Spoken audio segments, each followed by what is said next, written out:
when we thank God, we don't thank God by comparing ourselves with others. You compare yourself with possibilities, not other men.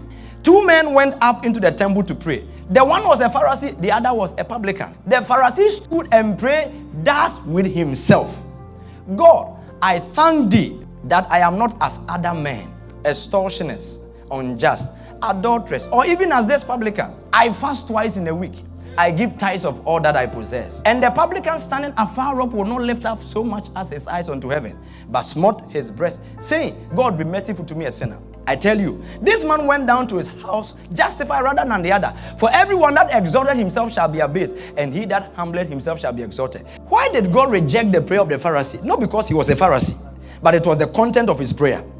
Now, how did he pray? He said that, Father, I thank you that I am not like other men. And in his case, the other men were robbers, unjust. Most of the time, when we pray, this is how people have been praying. Father, I thank you that right now I'm not in the hospital. Father, I thank you that in hospital, when you go to D3, people's legs are hanging there. The question is, the people whose legs are hanging there, should they thank God? So, when you are thanking God, don't compare yourself with people. Compare yourself with the possibility that your leg would be hanging there. I can even pay my rent too. My neighbor can't pay their rent. Wrong prayer. That neighbor too, at least he has a house that he can't pay the rent. I thank you that me, Father, I have married. All my friends are not married. All right. So the person not married, should he thank God? Yes. So you don't pray thanking God, comparing yourself with others. The Bible said comparing themselves with themselves were not wise.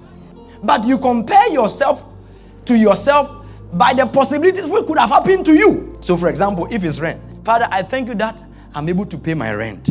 What if I could not pay my rent? What you are doing is that you are not comparing yourself with other people who couldn't pay their rent, because God has been faithful to them too. But you are only comparing yourself with the possibilities that it's possible that you could have not paid your rent. When you are thanking God, don't compare yourself with others.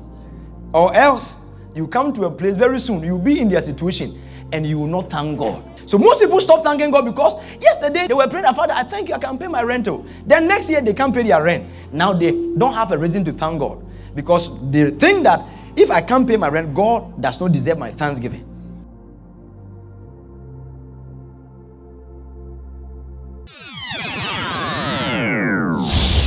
Christ Palace International Ministries.